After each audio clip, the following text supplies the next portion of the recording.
everyone for joining, and I'd like to start with Mr. Mishra. Interesting times because of the changes that are happening in the manufacturing part for you.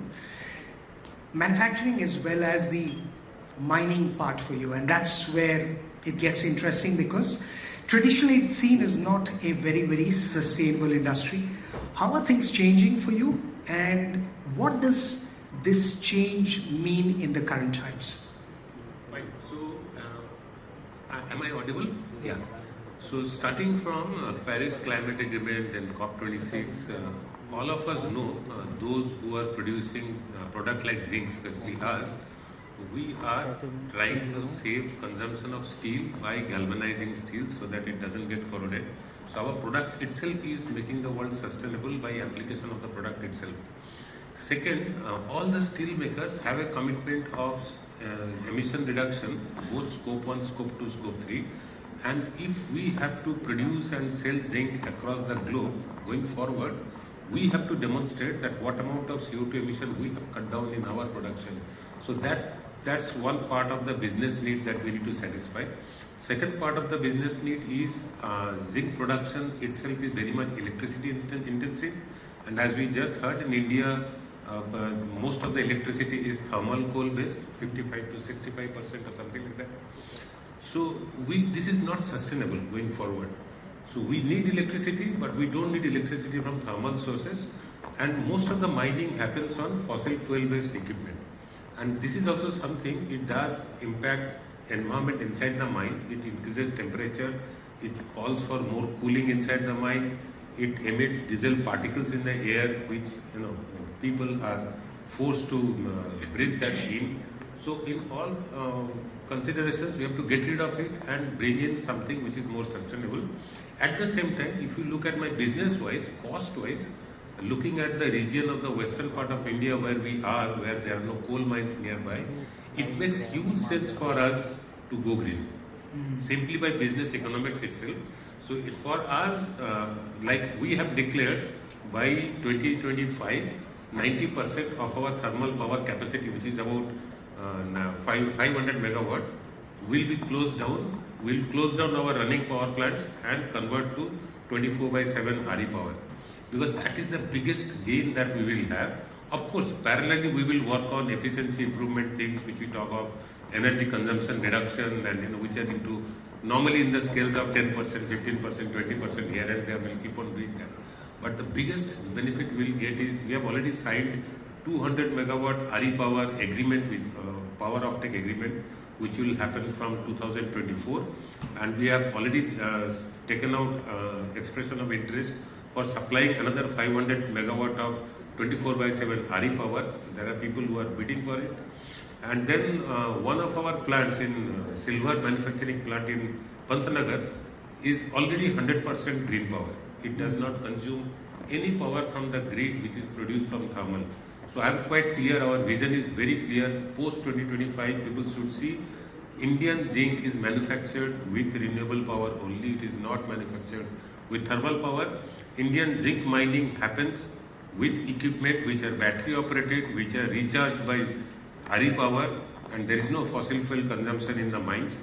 So that is the stamp India can go to the world with, that before others have done, we have done that. Okay, very interesting point, because this is a traditional industry that we're talking about. Mr. Mehta,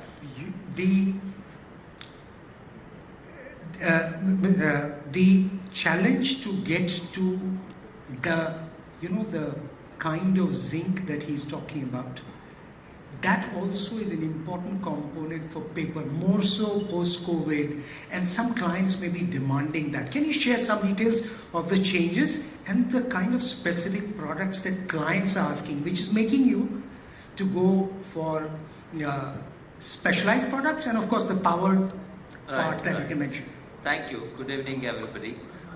In fact, the more I wanted to talk is that the paper industry and the pulping industry is known for very high power consumer, or the water consumer, and also the chemicals. But in fact, lot of things have been done in last 10-15 years where the sea change is happening, and in fact it is not in the public domain too much because we have been doing relentlessly in this area. In fact, if you talk about, I was just sharing this, that industry, but at the same time when I talk about the JK paper, in fact from last almost 10 years, we are the net carbon positive and we are net green positive or the wood positive, because we do a massive plantation in and around and don't harvest more than 60% of the plantation when we do. Current year, I mean, you will be amazed to know the number. We have already planted 7 crore trees this year in up to the month of September, and I still have almost 5-6 months. And in fact, we have taken a target to plant 10 crore trees, where I may not need those more than 6 or 7 crore trees. So rest of the 3 crore trees planting is to create a more green cover. And this is what the thing is happening, and the whole paper industry is doing in this direction. And in fact, I have been propagating this and requesting all our other industry players to do more and more plantation. This is one part. But also when we talk about the energy part, in fact, at one point of time, our renewable energy consumption used to be something around 20-25%. We have already crossed 60% renewable power, at least the JK paper I can talk. And our target is in next 3 to 5 years, 75%. And hopefully, I mean, I have already given a target that can we do zero fossil fuel in 10 years time. This is what it is a big challenge, because the paper and pulp industry, all the turbines and the boilers, they are designed for 50 years of life, and the fuel combination is also designed when we install the boilers. So it's not that easy, but still we have already started the work on this, that how do we change the fuel mix so that we have more and more renewable energy. In fact, a lot of things have been done on the technology investment. In fact, 10 years back, the power consumption in producing a ton of paper used to be something around 1500 kilowatt, and today at JK paper we are at less than 900. We used to consume 1.8 ton of coal for producing a ton of paper, and today we are at less than 0.6. The water consumption is the same story.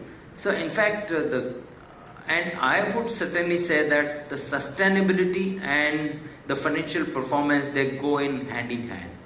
In fact, when we talk on the sustainability, in fact, I was new to the paper sector 10 years back, and my first focus was that how do I create a green bank, means the wood bank.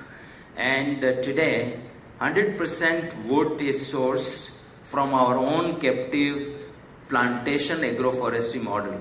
And today, from last 4 years, most profitable paper company is JK Paper. So the sustainability and profitability, there is a direct correlation, I would say. When you talked about the specific product, there are customers who are asking the paper produced out of a certified, the FSC certified pulp. And in fact, we are willing to give this because we have certified plantations.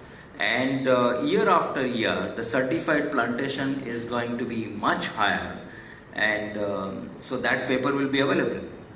So traceability becomes very important. Absolutely. In fact, the digital is playing a very, very big role now, because now I have a digital traceability of all the farmers. But today we have 75,000 farmers involved in our plantation drive, and there is a traceability. I mean, whatever wood I am getting, which farmer, which area this tree was planted, and from where I am sourcing the wood. So that kind of work has been done, and this is what the revolution is. Well, digitization of agriculture also and farmers, should I say that? Mr. Srinivasan, the industry is changing. It's again a very traditional. So this is the services part now we're talking about. The industry is changing, unbundling of the power distribution. The opportunity for the consumer, that becomes very important. How's your industry changing in terms of the metrics as well as the opportunities that are emerging? Sure. Thank you. Firstly, thanks Schneider and ET team for organizing this. In the presentation that was shown, we are the 50% top contributor to the emissions, and we in a sense power sector. And obviously there is a huge RE movement which is obvious across the sector. 100 gigawatt is the capacity today of wind, solar put together, and by 2030 to reach the goals that the country has set for itself, it has to be 500 gigawatt, right? And that is just pure electricity transition. Over and above, if steel has to decarbonize, then hydrogen has to be green, and so the renewable energy capacity will be multifold. Just the current power demand becoming green will need 5x, and then over and above that, the other green requirements. So that part, of course, there's a huge change that we are seeing. In addition to that, because of the economics of solar, particularly rooftop solar is catching up very, very fast, and the unbundling, while it's still part of the draft Electricity Act, but we do think that in the next few years that will become reality. The main aspect of choice today, the customer, only large customers have choice. The JK Paper as a large customer or Hindustan Zinc as a large customer has the opportunity to buy green energy. You and I as a household customer today do not have that choice. We get as much green energy as much as the distribution company buys today. But that is very soon going to change. The cap that is there of say 1000 kilowatt, which the open access limit is expected to, or it's already in the draft, to come down to 100 kilowatt. That means that many more CNI customers can avail green energy. In addition to that, the domestic consumer can also buy green power, and that is something that is already a reality in Bombay today, or Mumbai, and it is expected to come across in the rest of the country, the green power, and that will make a huge change. In addition, there are many other aspects like peer-to-peer solar energy. Like if I as a school on a weekend I have very little consumption, but I have set up a solar which is generating a lot more and I have excess power into the grid, instead of pumping it into the grid and the distribution utility buying it, another customer who wishes to buy that green power can also avail that. So many aspects are getting done today, both on the technology aspect, business model, and a huge amount of change that is expected with both regulations as well as technology playing a part. Very interesting. As a consumer, you have a choice today, and that opportunity. We know what happens when consumers have a choice. Imagine the 90s when mobile phones came, and suddenly we had a choice. Dr. Kaushik, coming to you now, the healthcare sector.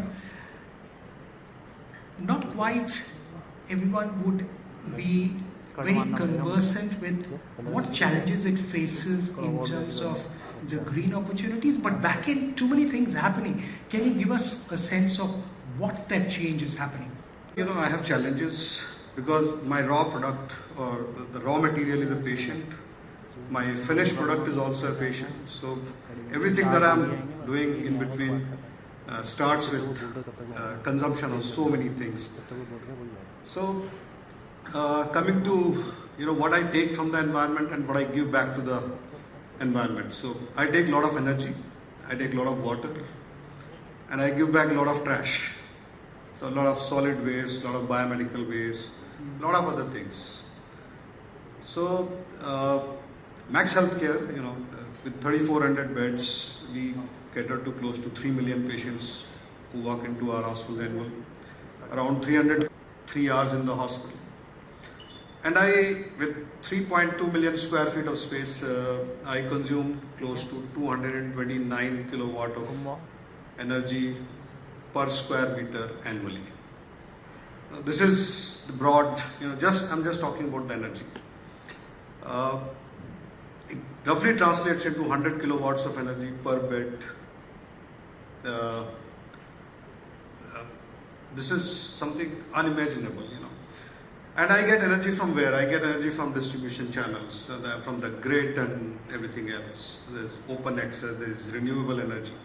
So FY19, I was buying around 19% of my entire energy requirements from green channels. Today it stands at around 45%.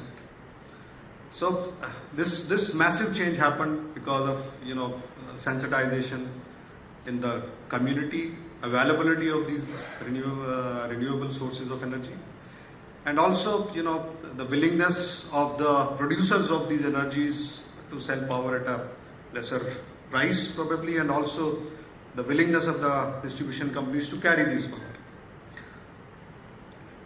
If I just look at the total consumption, 60-70% of the consumption that happens in a hospital or in a hotel like this, because we are all chrome and glass buildings, so 60% of the consumption is on air conditioning.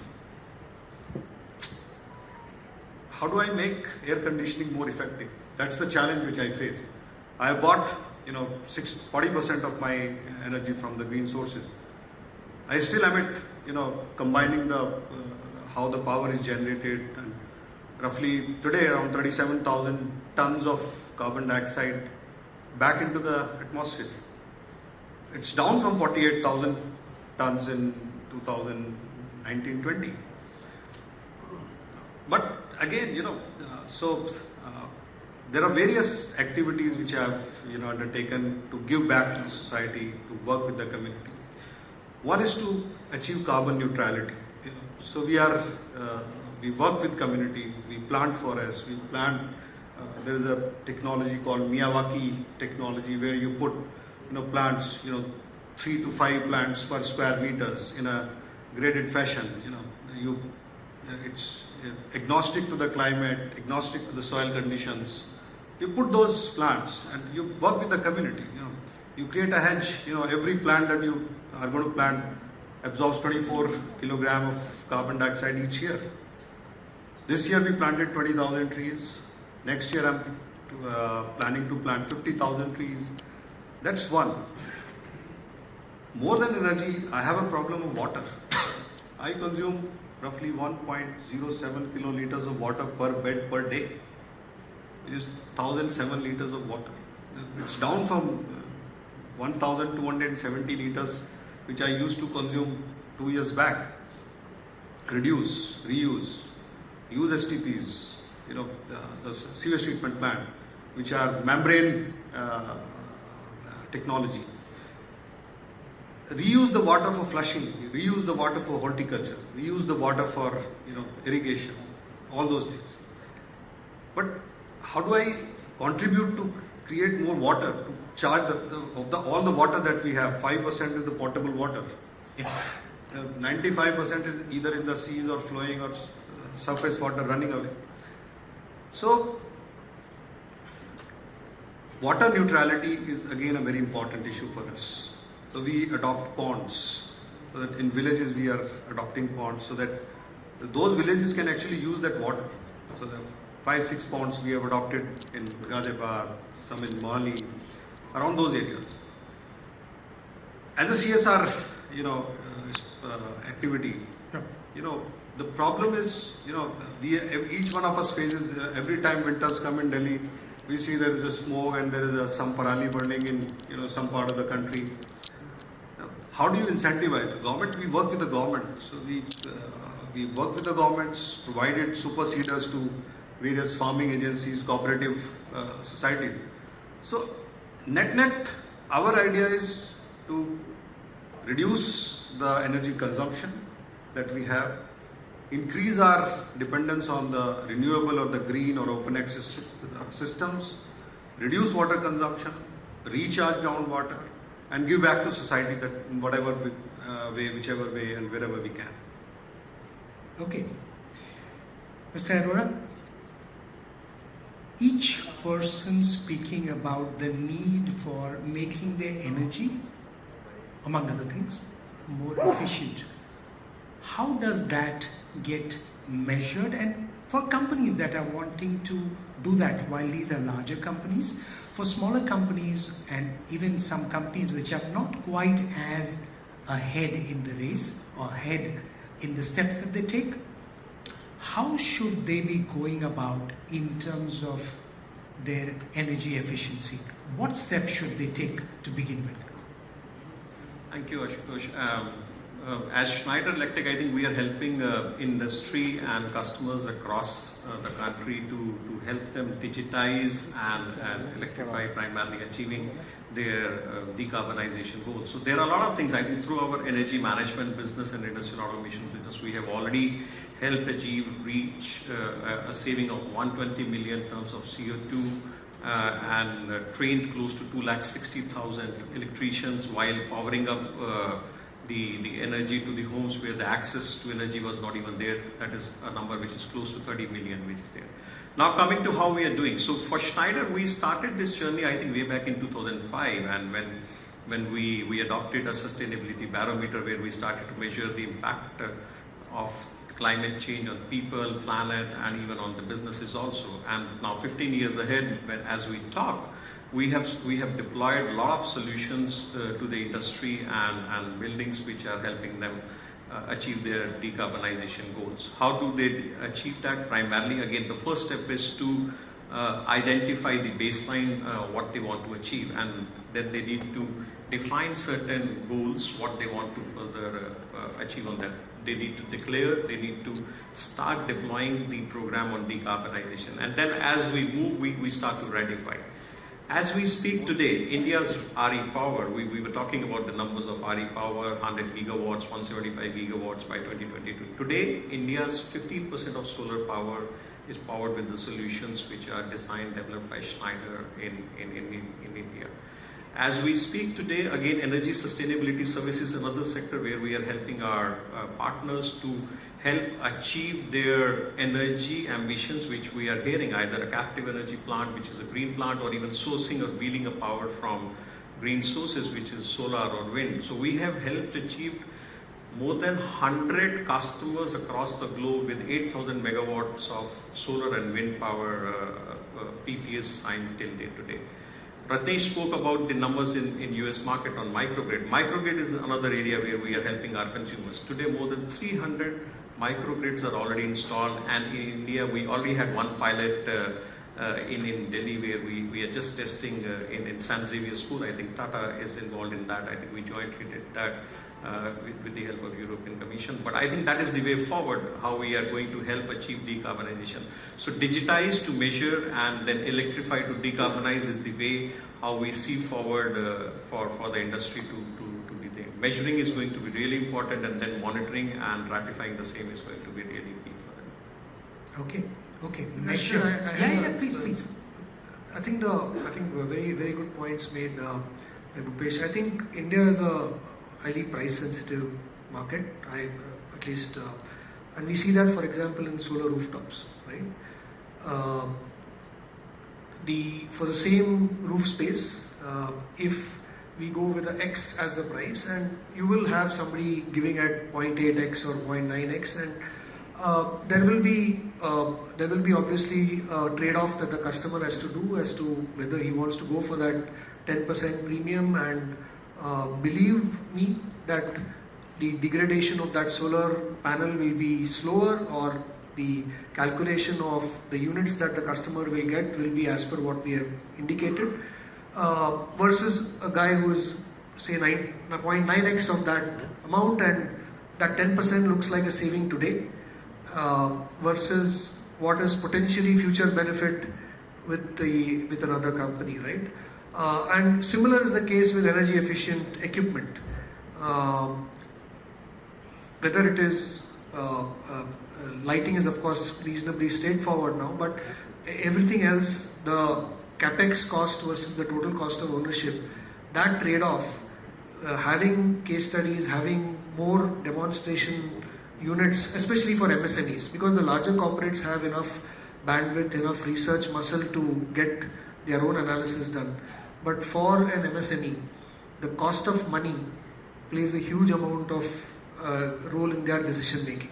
So I think that, along with financing, along with the demonstrated savings, or even today models are available where there are guaranteed savings. So I think there is a huge amount of innovation happening in that space, so that that barrier which is there with the end customer, that I don't know whether I will get that saving.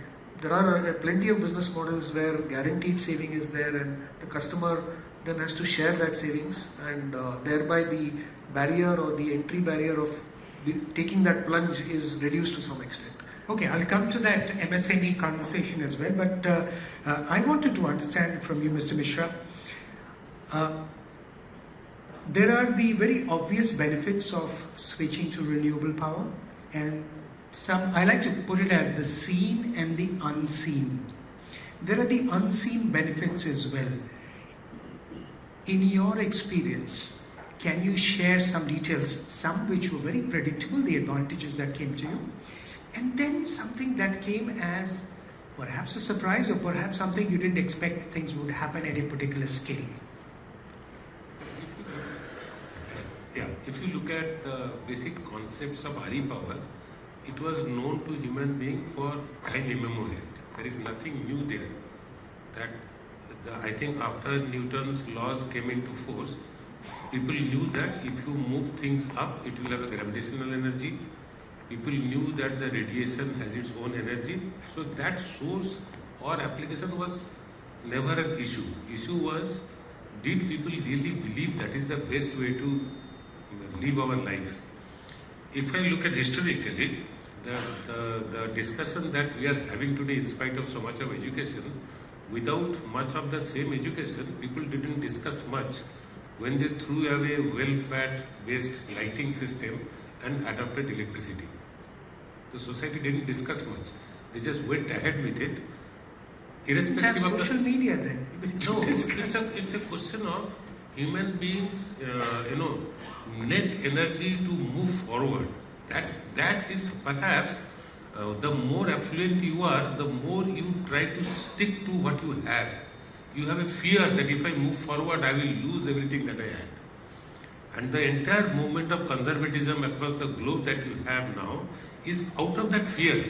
If we change, perhaps the things we are enjoying now, with so much of hard work for the last 50 years, we are going to lose. That's where conservatism comes in. These are all naysayers, climate change are naysayers, coal is the best solution. And many people are rejoicing. The Russia-Ukraine conflict is proving the point. Let's have more coal. Actually, it proves the point. We should have done RE energy 20 years back. We are late in the day. This is the time to invest. So that is one thinking. Other thinking is the kind of innovation that would happen in the space of RE. Perhaps it was not thought of, that nobody thought that gigawatt capacity of RE energy could be done. Even cloud storage of energy through either water storage, or people are coming out with gravity storage. So that is also not thought of in that scale earlier. Even now, I'm quite clear on this concept that government, if today's world government has to invest in an infrastructure, it has to be only a hydro storage infrastructure. Government has no other business of investing money elsewhere. There has to be large-scale hydro storage infrastructure to be built. That has to be rented to RE players who would be using that as a cloud storage of energy and then supply 24/7 energy. That's the biggest industrial innovation that can come in, and that will make all our complete all the industry will be out of the net. Then comes the cost. Now the cost, if you look at it, it's again a typical human mindset. When we had Department of telephone, it used to be 1200 rupees per set. Today, people are spending more than 100,000 rupees for buying a telephone, which the company manufacturing the telephone doesn't maintain. Department of Telecom used to maintain the telephone, and there is nowhere to maintain. But still, you are paying much more for the data that you transmit, right? So, if cost was everything, then people would not have progressed this much. So I firmly believe cost of energy is not the driver. It is the quality of life which will be the driver. People will decide, I will not lead my life this way. I will lead my life this way, and that awareness in the people has to come, and it is coming in a big way. And I am very sure after 5 years you will see people with a certain background, education, qualification will say, proudly say, I don't ride fossil fuel based car. Or in a housing society, people would put up a board, in this society no fossil fuel based car is allowed. That will be the talk of the town. That's like today people are taking out an iPhone and showing to people with the 3 camera protruding that I have an iPhone. People would be proudly talking about, you go to Hong Kong now, I think 90% of the taxis are Tesla cars. And every taxi driver swears by it, that that's the best car to be. And that's going to be the situation even in India. Even 5 years back, people were talking that automatic transmission will never work in India. Today, nobody buys without automatic transmission. After 5 years, nobody will buy diesel or petrol-based cars in India, and I'm very clear on that path. That's going to happen. That innovation, change of mindset. Only demerit is with sort of typical WhatsApp communications. There is some, I always love to say that if 2/3 of the students of the class had their say, the teacher would have been teaching, which is completely regressive. Because in the pyramidal structure, majority of the class will be of a lower IQ. But you can't pander to lower IQ people. You have to pander to the top 1/3 of the class who want to go forward. The data. So it's the data. Ultimately, it's the data that drives. And that's what we've been trying to understand. Ms. Mehta, what does the pandemic and post-pandemic, in terms of the product mix, you also now looking at a different set of products coming in. How's that data, the ask from the consumer, how's that data telling you about the kind, if you can confine, maybe because the rise of e-commerce, new products that you may have introduced, would you like to share a little bit details on that? And the data, how it's driving it for you? See, we have been listening from last few years, the paperless or the less paper, and of course we have been building all these unstoppable change in our forecasting, in our projection, that yes, there will be the less consumption of some category of papers, but fact remains that the country like ours, I mean, globally, yes, the writing and printing paper is degrowing, something around 1% globally. The Western world, it is degrowing something around 5%, the developed economies. And the other part of the world, it is more or less the same, stagnating. The country like ours or some other African countries where the literacy level and education and other thing is not at that level of the Western world, is growing at something around 4-5%, and our hypothesis that it is likely to continue. But the pandemic has at least shown something else to us, and we have come across some the different changes of the paper application. Because the hybriding model in the offices and also the other way around, so there is certainly the reduction in the paper consumption. But again, the other theory is also the same way it is coming up. Because the reading a book and also seeing a physical paper and the digital or the online, it has a totally different connotation and also the understanding. The retention, concentration, the children or the students in the colleges, they are coming back on the physical.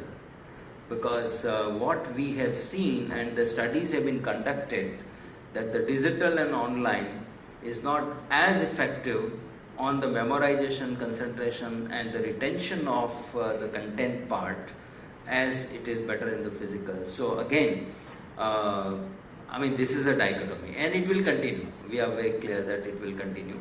But yes, some application will come down. But there is a debate on the sustainability of the plastic and how do we reduce the plastic, because this is going to remain for 1,000 years and it will not degrade, it will not be compostable. So how do we replace some of the plastic, because we can't replace everything, because there are functional properties and other things, but some application, the massive demand is coming. In fact, the food grade, the cups, the containers, and the demand is so high that in fact for initial 6 months or 1 year, we didn't have capacity in the country to supply that kind of a volume. Today, we are happy that now we have created a capacity. And so the cups, the containers and everything, and now, I mean, the food grade and the food horeca and those things, they are willing to buy this. Of course, there is some cost element, but still there are consumers and they will ask for it.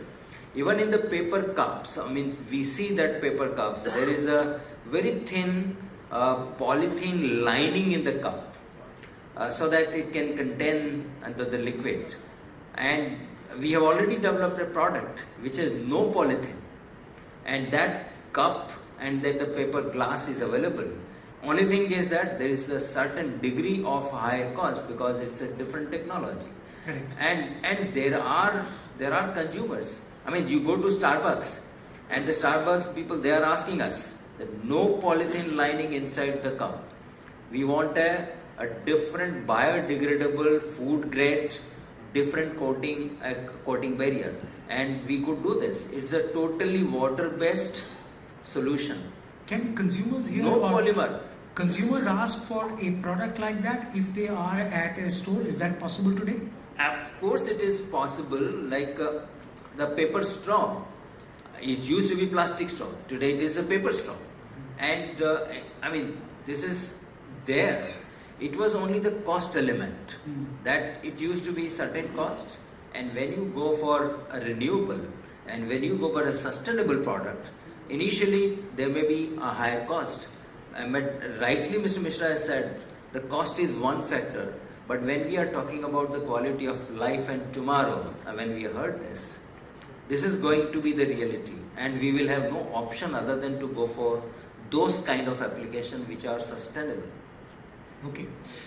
Dr. Kaushik, while the big brand names for hospitals are in the larger cities, there is the wider opportunity of also changing the public healthcare system, which... A massive change in the mindset. So, starting with the primary care, like what you said, like this education which was being delivered online. So, during pandemic, I'll tell you, 16th March 2020, when it was declared that COVID has not just knocked at our doors, it has actually entered into our drawing rooms. And after 1 week, there was a complete lockdown and everything else. Our outpatient attendance started going down, and it came down to almost zero. But patients were looking for the doctors. They were talking to the doctors on WhatsApp, video calls, Skype meetings, and everything else. So it necessitated, rather than anything else, that we launch a newer way of dealing with our patients who are otherwise, located at a distance, who couldn't come to the hospital. There were no vehicles, no attendants.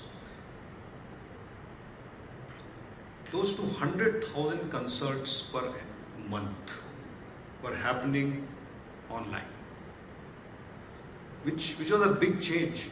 Nobody thought that medicine could be delivered or consultation could be delivered online.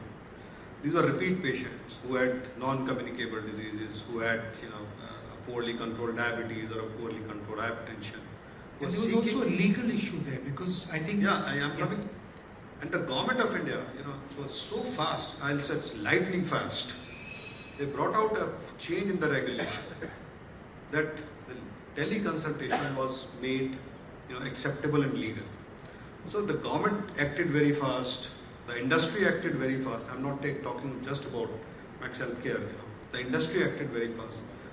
The technology providers, they acted very fast. Zoom was one, Skype was one, but there were so many of them. India is the land of innovation. You can produce the most economical software in this country. Now, what does it require? It requires a video conferencing tool, a carrier, some data that gets transmitted, and some algorithm. And people created those mechanisms in 7 days, 8 days, 10 days. They were boys who just came out of engineering schools.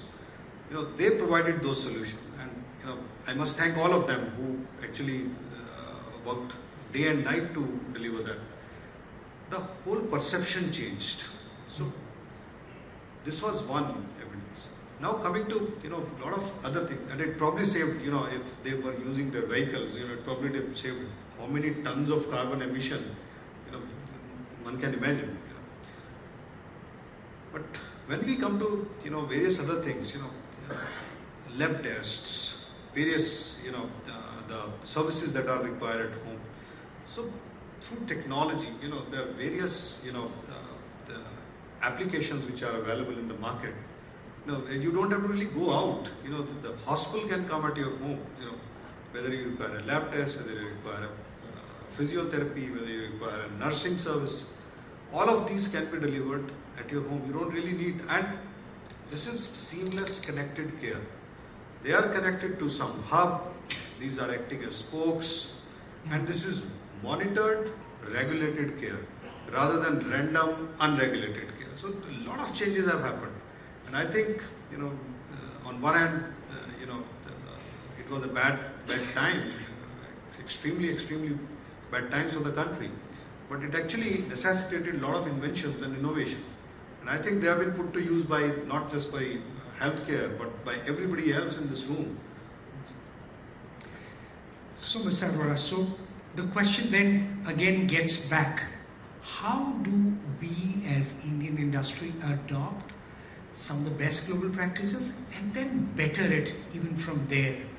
How should industry approach it? That pillars, I would love to hear from you. The pillars that should form the next gen, I say, for the change for energy usage and in general the approach that it drives. So I think as I was hearing Dr. Mradul, so when we all saw this pandemic, there was a huge need of digitization which came in. I think there was every industry, not only hospital, if I may have to talk about hospitality industry, hotels also came up with a similar request. I think contactless movement inside a hotel, in hospital, I think segregation of contaminated wards with non-contaminated wards, and how do we further leverage that. So I think that accelerated the need of digitization. We all were already on a path of digitization, but COVID accelerated everything. And how do we use our resources and data? How do we use that data? Data was always available, but we were not using, to be very, very honest. We all have modern buildings, and we are generating a lot of data, tons and tons of data, but are we really seeing that data? What are the insights of those data leading to the actions we need to deploy in an environment? In a modern building, we have HVAC, which again Dr. Mradul said 60% of the energy is consumed by chillers, AHUs. We were in a conversation. That is the biggest consuming thing in a building. And building, when we see in terms of energy consumption, may again count to be 40% of energy consumption globally again is with the buildings. And within buildings, HVAC happens to be one of the biggest consumer of lights, and rest of the equipments may not be consuming energy. So how do we move ahead on that technology? So I think this is the place where the more we digitize, we capture the data and use it rightfully to deploy our solutions and make it future ready as we progress, because we are making the buildings of the future which are expandable and further upgradable in future. So some of the practices what we have started to implement, again, industry again has got some similar things. We heard about renewables. being adopted, which is there. We talked about plastic again going away. In our manufacturing also, we manufacture while we produce digital technologies also. For our products again, we have also committed, we'll be 100% single-use plastic free for all our primary and secondary packaging by 2025. Again, we are working with our suppliers again, top 1,000 suppliers who supply raw material for the products what we deliver in across the globe. Will have to work with us. How do they reduce their carbon footprint by 50% in next 2 years, which is there. So these are some of the steps what we are taking. Again, technological innovation. Schneider in India has become one of the 4th hub globally. What do we mean by hub? Again, we were already having 3 hubs, one in US, one in Europe and in China. When we had made India as the 4th hub for the group, we are going to develop technologies which are needed by the industry for the domestic use and even for the world. So that has already started to lead in that direction. So that has already led to a situation where today 4,000 engineers and inventors are already working in India to deliver these kind of solutions. So as a technology provider, we are understanding and working hand in hand with industry and these kind of infrastructure which are coming in the country to deliver these solutions which will be more digital, electric, and leading to the sustainable future in achieving their decarbonization goals, which is there. Okay. Mr. Srinivasan, I used the word tomorrow a little while earlier. Now the tomorrow is also that is EV driven. In Delhi, a lot of the commercial vehicles are going to be EV driven, and that policy is in place. And of course, many other states are driving, more than 24 states are driving it. Now here's the challenge. How do the charging for these EVs will need to use ideally the renewable power. How is that market shaping up? How is that opportunity shaping up so that they don't use the coal-based power for powering their EVs? No, thanks. I think Delhi is really the kind of the EV capital, one can say. Roughly about 2,000 vehicles register every day in Delhi, minimum, right? And there is a huge change that is there. We are seeing about 10 to 12% increase in the EV connections, and that the government expects that close to 50% of any new registration will happen through EV, or all the 50% of the new cars will be EV. That is one part of the story. The other is in the bus transport. There is a huge amount of action that is happening in EV buses, and as a distribution company, we are building substantial amount of infrastructure to power these buses, because they consume a huge amount of power as opposed to 2-3 kilowatt that a car may use. This consumes multiple times more, like 10 megawatt and stuff like that. So that's a real huge opportunity for the DISCOM to increase its energy consumption to that extent. But as you rightly said, it has to come from the right sources. I would say that it's partially clean right now. We have analyzed the EV load that is there, whichever is especially the large load like bus load, and there are 2 primary time slots that these buses charge. Not very difficult to fathom. Typically these charge from 11 PM to 4 AM, right? And then there is another slot in the afternoon when the buses probably come back for one sortie and then go back. So obviously the afternoon one is very, very straightforward. There is solar power available. The night one is a real challenge. Apart from somewhat from the limited hydro capacity that we have, that can power, but the real step forward is when storage becomes much more mainstream, and we saw that happening in solar very quickly. That say 2015 to 2020 or 2019, the kind of drop in prices that we saw. Similarly, we expect that storage will also go through that journey.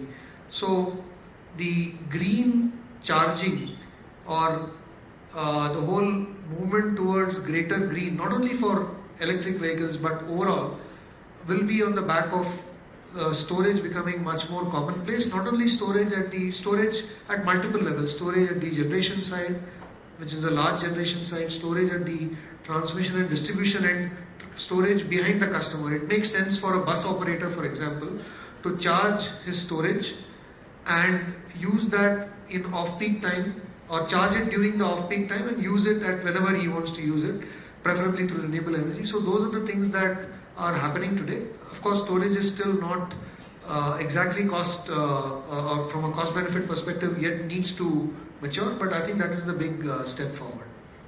Mr. Mishra, the biggest change that will come for you, because on taking off on that storage point, where does that change happen when that storage becomes cheaper for you? Because your commitment to renewable power and then storage becoming cheap, how does it change your operations for your energy needs, for your renewable commitment and your green commitment? So again, as I say, whether something is cheap or something is costly is your capability, that how much of your current profitability you are ready to sacrifice. It's only in that equation. Today I am having X EBITDA, I will sacrifice 5% of my EBITDA for a good cause. And if I do this, I know in future this 5% EBITDA can be better. So some of the business decisions need not be Q1, Q2, Q3 decisions. It needs to be Y4, Y5, Y6 decision. And I'm a great believer in that. And cloud storage solution, as he is saying, is going to be the reality. We'll have to rent the storage space per gigawatt basis or per megawatt basis. We will have to pay for this. And if we pay for this, in the long run, our businesses will be more sustainable. Nobody will tell us to shut down our business because we are kind of polluting, or rest of the world look at us as a dirty metal we are producing. So if that is the reality, we have to do that. Little bit of future gauging, as he spoke about the paper and all that. If you look at the history of language and scripts, does anyone know at what point of time Brahmi Lipi vanished? Or at what point of time Egyptian, the way they used to write, it vanished. So today also when we say into the future, the way of writing will vanish at some point of time. We can't predict at what time, but simply because when you are born, you don't start writing, you start speaking. You write much later. It's a learned thing. Speaking will remain, communication by sound will remain, but communication by writing is not guaranteed. This whole concept of transferring my thought into writing so that somebody can read and decipher is something like recording your voice in a magnetic tape, running the magnetic tape to listen to the sound. So this is not sustainable. This will vanish. What will be communicated will be, it is only sound and sound. Why does a poet need to write? The poet can record a sound in the poetry. I wish. And in the WhatsApp, it can get transmitted to millions of people in you don't have to even print and distribute. So distribution is somewhat a challenge. So the future, you have to look at it that way. So these things will vanish. What will remain at the end of the day is smart working. And in the smart also, I would have preferred God to make my body distributing the brain across my spinal cord. Keeping the brain at the center reduces a lot of efficiency of the body. Had the brain been distributed all across the spinal cord, you would have been safer. That whole brain will not die in one go. There's more place to pick up data from, I would imagine. So suppose every motor didn't need to get a command from the control room. The speed is pretty good. Yeah, I must say. It will happen very fast because the industry wants centralized, whether democracy wants them decentralized, and it should be decentralized. Ms. Mehta, I'm not going to get into whether paper will remain or not. I'm not going to get into it. But something that I would imagine that a lot of people here would be noticing as well. Look at the foods we consume, the processed food that we consume. That revolution is happening in India as we speak. So many new brands there. That requires packaging. And of course, that is an area where I would imagine some of your products are. Now, what is data telling you for the growth for that part of the industry and for the sustainable, since we are building this afresh, it's something new to India, how do we build it in a way that it is sustainable and green for the future as well? Very good question, and also, as I said when I was talking a few minutes back, the pandemic is only a catalyst. I mean, the change was inevitable. In fact, in the society, I mean, earlier we used to have a kitchen, fresh cooked food and everything. But imagine 5 years' time, this is going to change. We are not going to have the kitchen like we have today, and it is going to be processed food or packed food. It is going to be rampant in time to come. And what will be the requirement? I mean, you need a kind of a sustainable packaging which will keep your food fresh, which will keep the food hygienic and good. And that is what I said, that the requirement of the food grade packaging material is phenomenal today. And it is growing. So globally also, the fastest growing the paper category is the food grade packaging material. And in India, I would say that the growth rate is double digit. In fact, I mean, it's a dream for any industry if a product category is growing with double digit, and it is growing. And now more and more capacity addition is also happening only in the food grade packaging material. And it's a sustainable because it's 100% virgin wood-based renewable product, and it is fully biocombustible, biodegradable. I mean, when I'm saying biodegradable, it's a natural biodegradation. You don't have to do anything. And again, since it is a virgin pulp, which is a wood-based pulp, is fully renewable.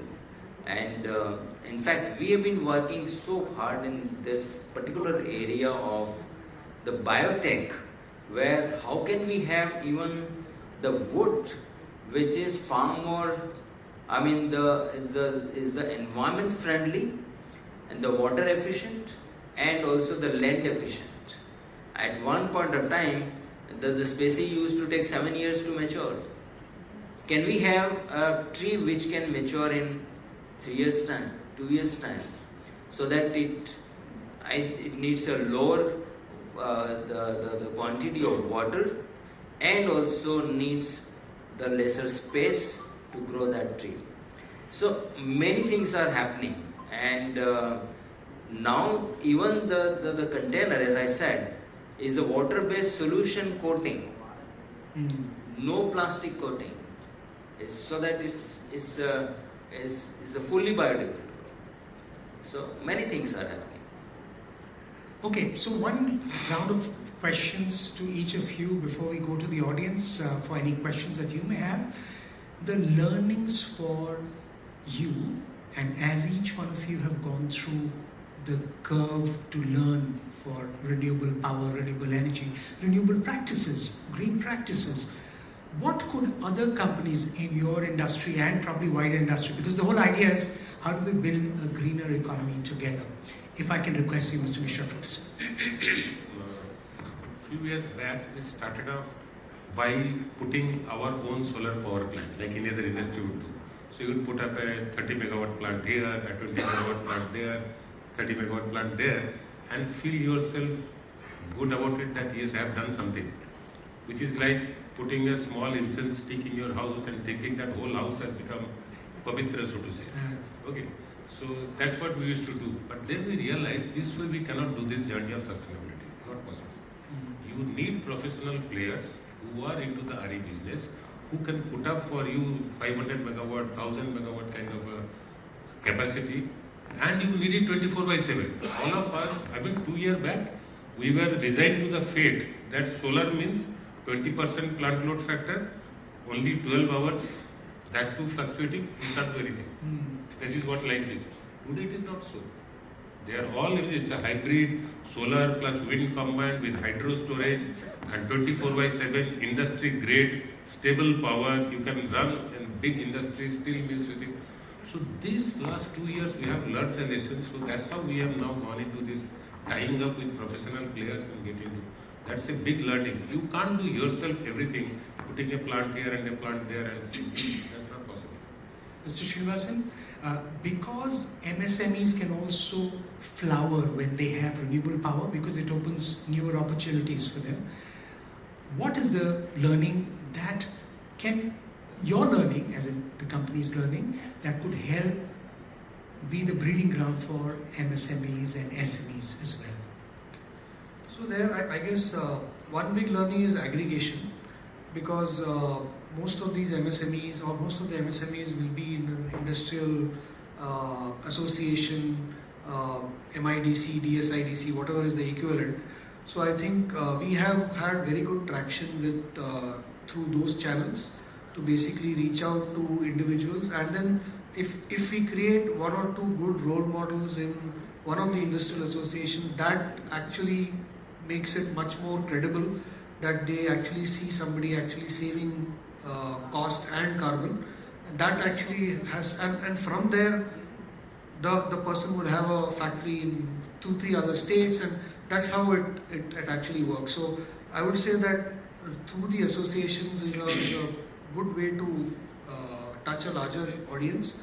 And I would say secondly, that is from the customer side. I would like to share a little bit of personal learning in the organization, is that as a power company, as a power distribution company, one can think that probably the biggest thing we have to do is get more renewable energy into the grid. So that's a clear to-do or a clear task that we have to do. But when we set up our sustainability council or sustainability team and really looked at each and every function within the company, they will have something or the other that they can do as far as sustainability is concerned. And just one example is, maybe two examples I give. One is we looked at our air conditioners, right? Of course, 4-star, 3-star, that is a known thing. But I was amazed to know that there are actually 3 generations of refrigerants in those that are getting used in those air conditioners. And there is basically when I'm refilling the refrigerant whenever it's leaking, at that time we have been changing the old refrigerant with the old one and the new one with the new. Whereas the newer one is 20 times lesser greenhouse gas impact than the older one, right? So actually these are hidden. The big ticket ones are of course the RE conversion and EVs and all that. But at each and every corner in the organization, there is a lot of stuff to do as far as sustainability is concerned, not just carbon, but looking at the bigger picture. Second example is that sourcing. One is the power that we sell or the power that we supply, but we are also a consumer of huge amount of electrical equipment from Schneider and many others, right? So how do we, we as Tatas would like to lead that journey, that how do we make our supply chain green? And that has been a learning experience, and our team is also here, and I think that is a real, I would say a real grey area or something that has not been figured out fully. Whatever I'm buying today, how do I make it more and more green, and how do I make our suppliers accountable for improvements? So I think that is a big area of focus for us. Okay, Mr. Mehta, your learning as well as where you see improvements happening in the way you go about your sustainability initiatives, power, and again, because efficiency is another factor which Mr. Srinivasan is raising. See, in fact, I have said that the learning and biggest learning is that how do I create more green cover around the manufacturing? So the plantation. I mean, just one single, the biggest item and my priority is the plantation. If you do this, the two purposes. One, the greening, the employment for the tribal people, because they use employment to those people, and also the renewable source of energy for me, because the biomass we generate out of our own plantation, I mean today it is 60-65%. So that's one. One more, I would say that it is of course the small, but the biggest learning I could think today. In fact, a few years back, I was at near our pulping operation, and there used to be some smell, and it is natural. When you pass through a nearby sugar mill, you will have some kind of a smell, and we assume that ये तो होता है. I mean, what's the big deal? It's not very hazardous. It may not harm us, but I tell you, when I was closer to our pulp area, I said that why the hell this smell is there? Can we do something? No sir, ye to hota hai. And I tell you, this used to be some kind of a methane, the gas which is in the evaporation of the lignin content, and we worked on this. It was first time in the paper industry. Nowhere in the world this is removed. We thought that can we remove this? And the biggest example of sustainability, and also imagine we put up a small technology that how can I recover this methane and convert into the fuel. And we did this, and I would say that the payback was just 8 months. Wow. In 8 months that investment was recovered, and now there is no smell. That's the learning, the innovation. Dr. Kaushik, anything that you'd like to share? Because again, you were mentioning about, biomedical waste being mixed with the general waste. That could be, well, hazardous is a very polite term for that. So again, as a responsible and sensitive organization, and healthcare poses the dual risk. It generates a lot of biomedical waste, like you said, a lot of solid waste as well. In addition to other kind of stuff which goes into RSTPs, ETPs, the blood, body fluids, so many things.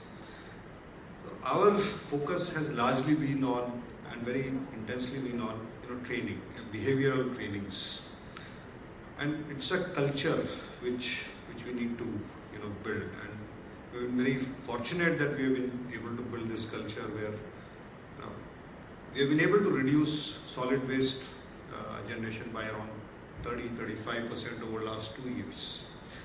A lot of packaging material which comes in hospitals, the bottles, the other things, they come packed in large boxes. They used to come packed in styrofoam and other thing, which has of course been banned by the government as of today. How to dispose all of that, empty cans, glass bottles, syringes, needles, So having very tight control on all of this has actually, and creating, champions within the workforce. Some of the workers are very sensitive, very clear about their roles. Some require a lot of supervision. Some require, a lot of mentoring, hand-holding all through. So it's primarily a behavioral and cultural change. That's one. Second is, what are the substitutes that are available? Like Mr. Mehta was saying about, paper that is, which is food grade. And pandemic necessitated, that we use only paper trays and paper things. And we actually continuing with that practice, sir. So I think that really helped us. The completely done away with the plastic spoons, the plastic forks, and everything else, especially in our cafeterias and other things. So imagine a hospital, with 300 patients in the room, and compare it with a hotel like this. In a hotel, no guest is served on the bed. I serve between 5 to 7 meals to the patient on the bed, while he's on the bed. If you come, it's 2,500 meals a day. And that's not my primary business. That's not what I do. Now clearing, cleaning, everything, it requires a lot of effort. Automating all of these things, whether it's my laundry, whether it's my kitchen, whether it's my, the gardening, everything. So with every area of my functioning, I'm able to, and with a lot of pride I say that, we have been able to reduce the consumption of these precious resources, whether it's energy, water, everything. And I think the entire industry, I'm not saying it for myself, the entire industry is doing this. And I think more and more, and again, if you want to learn something, look out.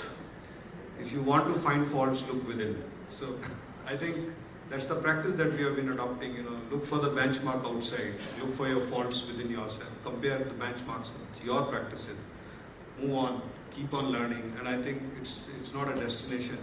2050 carbon neutrality, 2.5. I think Ratnesh was saying, the 2.5 degree climate. 1.5. 1.5 by is, 2100. but I think it is not 1.5. It is not going to limit to 1.5. It will probably go to 2.5. That's where we want to limit ourselves. With the current practices.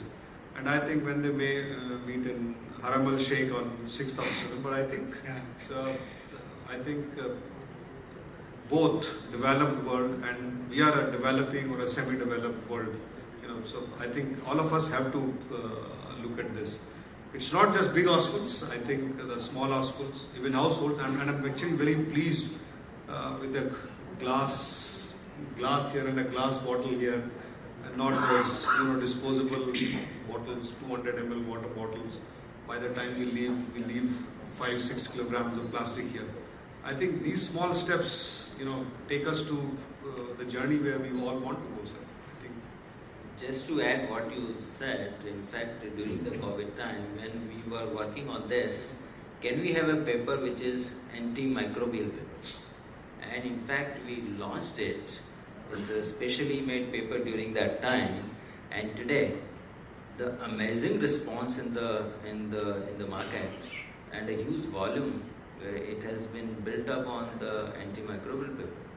I think I'll just add to one more thing. We used to have tissue papers and towels, which would be used once and thrown. I think there are towels which are reusable, which are available, which are made of special pulp and I think bamboo and whatnot. So these are reused. These are actually the innovations which came out during all this period, and I think these activities will probably help us, contribute to the first, be a responsible citizen, be a responsible organization, and contribute to the global cause. Ordinary citizens who says they cannot make change. Yes, we can make change. Everyone can. Mr. Arun, for the smaller companies, of course, the larger companies, we've heard some of them, and we do hear from the industry. For the smaller companies who want to embark on this new journey, what should be the first steps so that they can get on this journey and get on it smartly? For smaller companies, I think it is important. We can understand they may have their own limitations on the investment. So I think Radesh already mentioned right in the beginning, energy as service is the first step. I think they need to first see how it is going to work versus their sustainability ambition, whether it is going to meet, because what we see today, the energy costs have come down substantially down in terms of green energy. And instead of investing on a capex upfront, I think going to those PPAs, which is important at that stage. And then I think an ecosystem as a technology provider, I wanted to add that as well. I think while I was hearing the rest of the views from other panelists, so how do we make the mobile energy D-level? Because we are talking of EV a lot.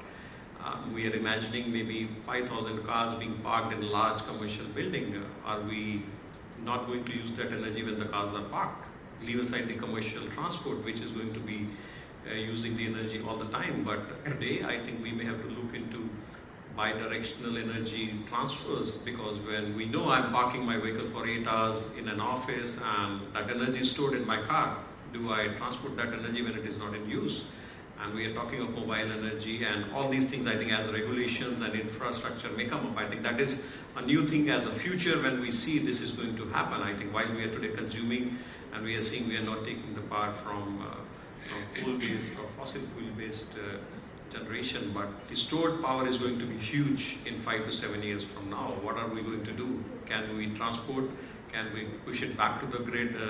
Or consume it within the same building for aircon and rest of the things. So I think that is something which is the next wave, what is going to be coming, and that is where I think as a company, as a technology partner, we would like to deliberate and work more on that, both with distribution companies as well as the generating companies also, and automobile can itself be a generating company. So, Ladies and gentlemen, so we've heard about the seen and the unseen that I was talking about. Something that's going to happen in the future. Any questions that you may have, if you can identify yourself and ask the question specifically directed to any of the gentlemen here. I'm not competent to answer any questions. That is the first and foremost. From customer perspective, multiple things that we are doing. Number one, of course, we have a huge focus on our demand side management program. Also, we have demand response. We have in fact worked with a company that is part of Schneider Group, AutoGrid, and that is we have worked on auto demand response both for commercial as well as industrial and domestic customers. We have found a very good response on that. So that is a big step forward as far as not purchasing power at high cost and able to regulate that load. That is a big step forward.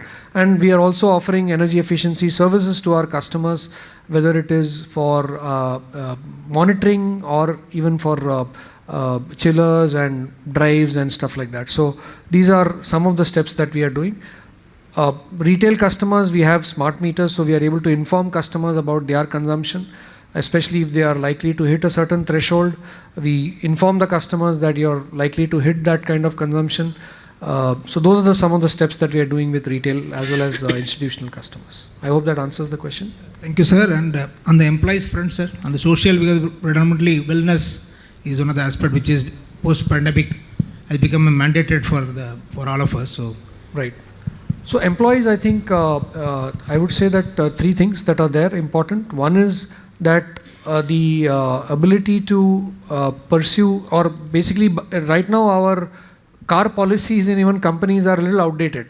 Changing that car policy to ensure that a customer or an employee can buy electric vehicles, and it may seem like a trivial thing that the employees are thinking, okay, if I buy an EV, will I get what happens to the fuel component in my CTC, right? So even starting from that simple thing, then carpooling is of course there. Employee wellness, there are multiple programs that we are doing. In fact, we are just going to start another focus program on Swasth, basically 45 years and above, targeted certain like diabetes and stuff. How do we actually get a market change in that?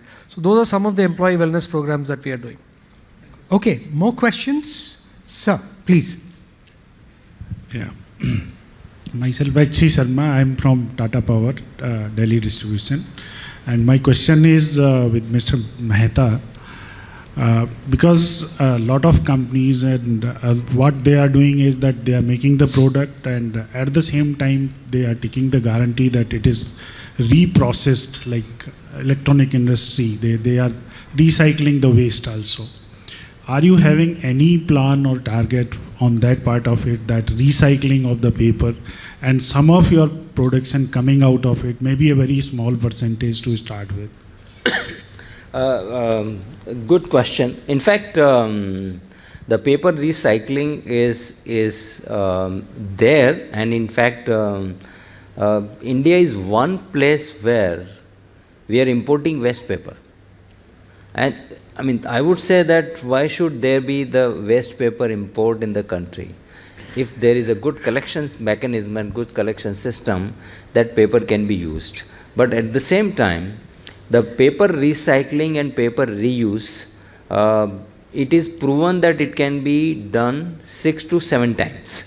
I mean, you can reuse, recycle, and then again produce a paper. It can happen 6 or 7 times because the degradation also happens. So, there has to be some virgin paper, and the recycling also it has to be, and it is happening. The only thing is that again, it's a question of a habit. It is also a question of some kind of the attitude and temperament. I mean, you feel so bad when the people are just throwing the paper on the street. So the collection that way, it is not the viable and the doable, because if you do the manual collection of this way, it will be impossible. So there has to be a kind of a social habit change where we collect papers and dispose the paper in such a way that it can be reusable. And the paper is 100% recyclable. In fact, the official recyclability and recovery of the waste paper in the country is somewhere around 50%. Globally, it is 80% plus. Whatever the paper is used, it is recovered something around 80%. I mean, you can discount 10, 15, 20% that the recovery is not possible. But we need, as country, we need to work hard on this part. We are putting all our effort. In fact, we are putting one line where we can reuse and use the recovered paper for some product. So there is a kind of a social change and a habit change which is required. It is improving, but it's taking a lot of time. Okay. Any further questions? Yes, sir. The questions are all being cornered here, but please go ahead, sir. Yeah, thank you so much. My name is Ajay Gawal. I am from Tata Power, Delhi. My question is with Mr. Bhupesh. See, as a power distribution company in Delhi, so we are working in a regulatory framework. So do you have any plan to take the policy to all the green supply chain projects and all as a policy advocacy with regulators and all? Okay, on the policy regulatory framework, definitely as an industry, we do participate in some of the discussions when the policy changes are being done. But I think we are today as a technology provider do discuss on these aspects with the various nodal agencies and bodies when it comes. But together with the distribution companies and even with the generation companies, I think we can discuss, debate, and put forward what could be the futuristic policy. Because as I was talking, I think bi-directional, today there is no policy. How do you take the power if somebody wants to give a stored power? Even if we create an infrastructure or an ecosystem by which we can deliver that back to the distribution companies or the local aggregator. But I think we can discuss pros, cons, because we are talking of a circular economy here. Because I think unless we change, we discuss, debate on this, it will not happen. And I think the step one is to come to a common understanding that this is possible and we should take it forward. Okay, I think I have a question to Mr. Mradul Kaushik. Okay. Yeah. Sir, this mobile healthcare and medical testing, basically testing you mentioned. Because nowadays the practice is that you as medical professional go to the location where maximum people are there, so that the testing of even annual medical checkups is possible at that location itself, where some sort of mobile clinic, we had the ideas that we see in Delhi. Like that, Max or 40s are all the leading health people. We can go to people here and do the services to them. So we can also prevent those people not able to go, or even wasting the fuels who are visiting the hospitals and from various places, and husband and wife both going for medical checkups and all that, annual medical checkups. Can you do this medical checkup at the customer's doorstep? Because organizations are going to introduce those aspects into the organization, because you don't have to spend a lot of fuel and all that. Okay, so the hospital comes to you, or the tests come to you? Absolutely. So as we speak, this is happening, sir.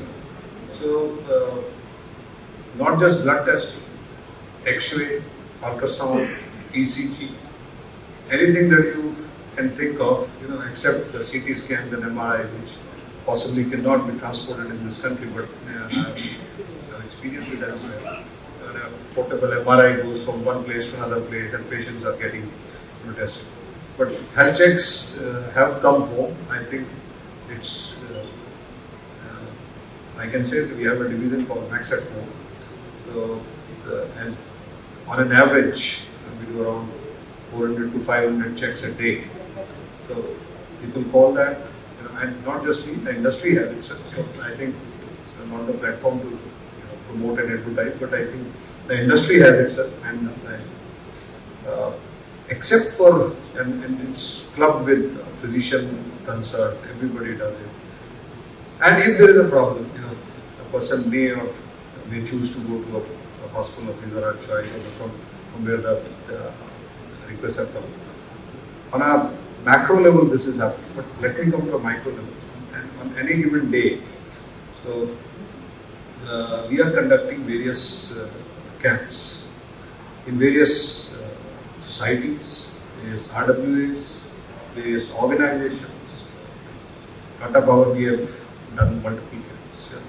NDMC, I don't remember Hindustan, but on AK paper, but we have gone out and been doing all these activities everywhere. And not just me, everybody is doing this. I think possible to do it. The current logistics, one big issue earlier was when you transport a blood sample from one place to another place, it takes time. Now, availability of those mechanisms where it can be traced. I think Mehta was talking about traceability. Tracing the sample, when was it picked up, when was it transported, when did it reach the lab, when was it put to test. The sample integrity is very important. If the integrity is not maintained, it might give, I would say, wrong results, or critical results may be out of the normal range. So, with the advent of technology, the availability of better logistics, I think it's happening, and I'm sure it will only increase in the future. Okay, we'll have to wrap it up. They've completely run out of time. Thank you so much for being a wonderful audience.